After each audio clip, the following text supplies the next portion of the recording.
মহাসপ্তমীর সকালে নবপত্রিকা স্নান করিয়ে শুরু হয় সপ্তমীর পূজা। নবপত্রিকা মানে 9টি উদ্ভিদে দেবীর কল্পনা। এরপর দর্পণ স্নানে শুরু হবে সপ্তমী বিহিত পূজা। শারদীয় দুর্গোৎসবের আরও খবর জানাতে উত্তরম পূজা মণ্ডপে আছেন সহকর্মী পার্থ সঞ্জয়। সরাসরি যুক্ত হচ্ছি তার সঙ্গে। পার্থ, আপনি তো সেখানে আছেন, মহাসপ্তমীর পূজার আয়োজন কেমন দেখতে পাচ্ছেন সেখানে? এখন কি ধরনের আনুষ্ঠানিকতা চলছে একটু জানাবেন। ধন্যবাদ।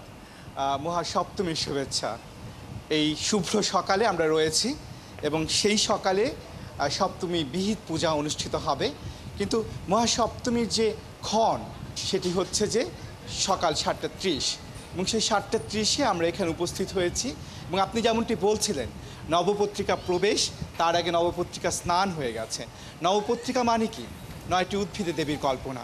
9টি উদ্ভিদ মানে কলা গাছ এবং কলা সপত্র সমূল কলা গাছ এবং তার সঙ্গে আরও 8টি সপত্র সমূল উদ্ভিদকে বেঁধে সে তার সঙ্গে 2টি বেল জুড়ে দিয়ে শ্বেত অপরাজিতা লতা দিয়ে বেঁধে তারপর কাপড়ে পরিয়ে ঘোমটা দিয়ে রাখা হয়েছে এবং দেবীর ডান পাশে এই নবপত্রিকা রাখার রীতি আছে। এবং সেই নবপত্রিকার মাহাত্ম্য কি একটু জানবো, পুরোহিত আছেন তার কাছে জানবো এর পরেই বা কী কী থাকবে। আমি শঙ্কর চক্রবর্তী, উত্তরা সার্বজনীন পূজা কমিটি পুরোহিত বলছি।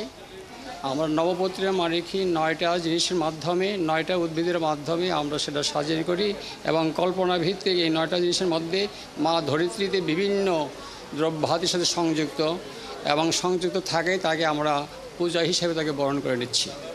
তারপরে সপ্তমী বিহিত পূজা নবপত্রিকা স্থাপন করা হয়ে গেছে। এখন আমরা পুজোয় বসবো। পূজায় প্রথমে আমরা শঙ্খধ্বনি উলুধ্বনির মাধ্যমে পূজা শুরু হবে। পূজা শুরু করার পর আমরা নিত্যকর্মাদি শুরু করব। নিত্যকর্মাদি শেষ করে আমরা পঞ্চদেবতাকে পূজা করব। পঞ্চদেবতার পূজা করার পরে আমরা মহাস্নানে চলে যাব।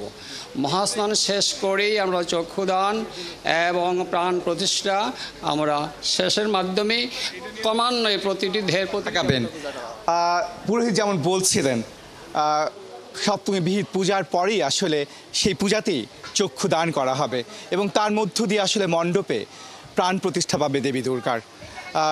এবছর দেবী গজে চড়ে পৃথিবীতে এসেছেন, হাতিতে চড়ে পুরো শস্য পূর্ণ করে পৃথিবীতে এসেছেন বলে বিশ্বাস করা হয়।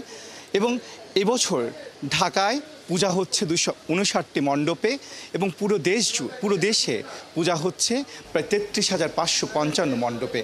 তো সপ্তমীর সকালে আমরা পূজার আনুষ্ঠানিকতা জানলাম এবং এরপরে আসলে অঞ্জলি দেওয়া হবে এবং অঞ্জলি গ্রহণ করবেন পূজার্থীরা। সেটি হয়তো বেলা 12টা বেজে যাবে এবং তারপর প্রসাদ পাবে। আরেকটি বিষয়, সপ্তমীর সন্ধ্যা থেকে আসলে শুরু হয় দেবী দর্শন এবং সেই দেবী দর্শনে মুখর হবে মণ্ডপ। নিশ্চয়ই পরবর্তী সংবাদ সংযোগে আরও একবার যুক্ত হব।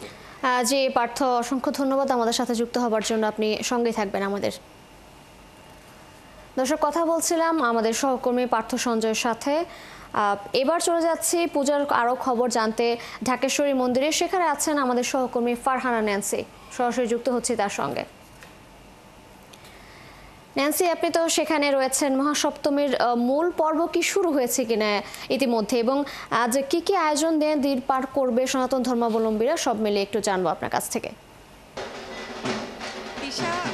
কেবল মাত্রই শুরু হলো, একদম হলো যে পূজার প্রস্তুতি শেষ করে, মহাসপ্তমীর যে প্রস্তুতি সেই প্রস্তুতি শেষ করে মহাসপ্তমীর যে কল্পনাভূমি বিহিত পূজা রয়েছে সেই পূজার আনুষ্ঠানিকতা শুরু হলো।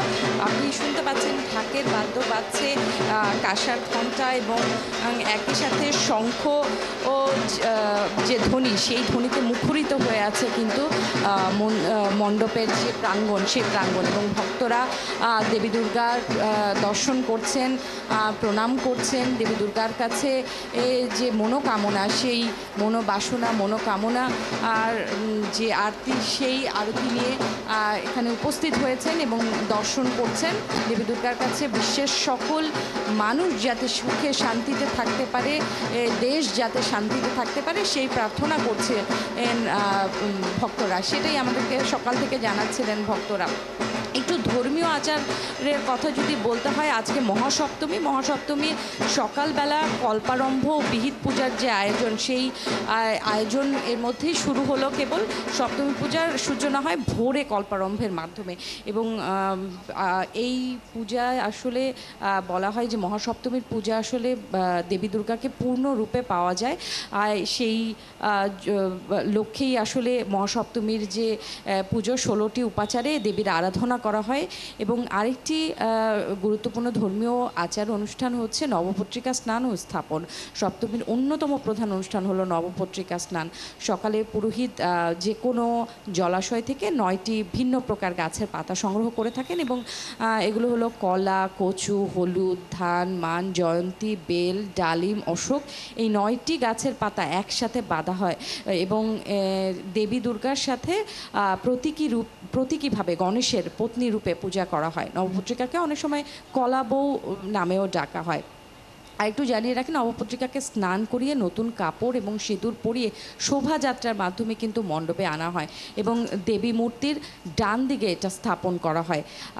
দেবীর জীবনী শক্তির প্রতীক বলে বিশ্বাস করা হয় এই কলাবউ বা নবপত্রিকা স্থাপনকে।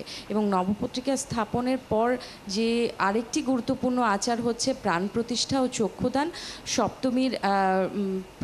সপ্তমীতে প্রাণ প্রতিষ্ঠা করা হয়। পুরোহিত মন্ত্র পাঠ করে দেবীর মধ্যে যে দেবশক্তির আহ্বান করেন, সেখানে দেবীকে দুধ, দই, ঘি, মধু আর চিনি দিয়ে অর্ঘ্য দেওয়া হয়। প্রাণ প্রতিষ্ঠা আধ্যাত্মিক জাগরণের প্রতীক। সেখানে দেবীকে কেবল প্রতিমা হিসেবে নয়, চেতন শক্তি হিসেবে প্রতিষ্ঠা করা হয় বলে সনাতন ধর্মাবলম্বীরা বিশ্বাস করেন। এবং এই যে কল্পারম্ভ এবং বিহিত পূজা অনুষ্ঠিত হবে, সেই পূজার পরে কিন্তু অঞ্জলি প্রদান করা হবে এবং ভক্তরা দেবীর পায়ে অঞ্জলি প্রদান করবেন এবং অঞ্জলি প্রদানের মাধ্যমে যে ধর্মীয় আনুষ্ঠানিকতা, সেই আনুষ্ঠানিকতা শেষ হবে মহাসপ্তমী। কিন্তু দেবী দুর্গার কাছে যে কামনা করা, দেবী দুর্গার কাছে যে আশা প্রকাশ করা, সেটা কিন্তু অব্যাহত থাকবে এবং মণ্ডপে মণ্ডপে ঘুরে ঘুরে ভক্তরা সেই আরতি জানাবেন এবং দেবী দুর্গাকে দর্শন করবেন, তেমনটি জানাচ্ছিলেন।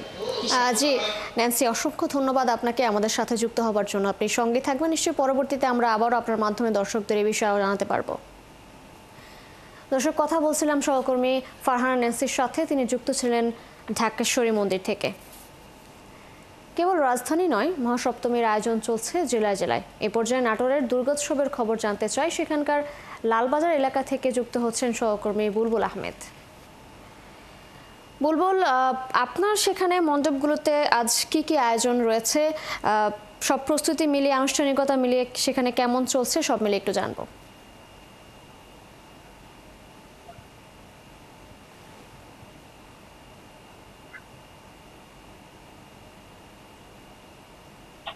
তিশা, আসলে আমি এই মুহূর্তে দাঁড়িয়ে আছি উত্তর আলাইপুরের একটি মন্দিরে এবং সেখানে কিন্তু দুর্গাপূজার যে আনুষ্ঠানিকতা সেসব শুরু হয়েছে। আজকের দিনের যে আনুষ্ঠানিকতা, সপ্তমীর যে আনুষ্ঠানিকতা, সেটি শুরু হয়েছে এবং এখানে ঠাকুররা বিভিন্ন অঞ্জলি তৈরি করছেন এবং এই যে নবপত্রিকা যে প্রতিষ্ঠা করা 9 ধরনের পাতা দিয়ে কিন্তু এই দেবী দুর্গার যে সপ্তমীর দিনের পুজো, সেটি শুরুর প্রস্তুতি নিচ্ছেন এখানকার আয়োজক কমিটি এবং এই প্রতি মন্দিরের যিনি ঠাকুর রয়েছেন তারা কিন্তু এসবের প্রস্তুতি নিচ্ছেন। একই সাথে যারা এই ধর্মের অনুসারী তারা বলছেন যে সপ্তমীর দিনে কিন্তু এই মূলত অসুরের সাথে যে লড়াই, সেটি দেবীর শুরু হয় এবং সেখানে যারা দেবী দুর্গার ভক্ত অনুরাগী তারা কিন্তু শক্তির পুজো করেন আজকের দিনে। তার দেবীর কাছ থেকে শক্তি পাওয়ার আশায় তারা কিন্তু এই সপ্তমীর দিনে আরাধনা করেন।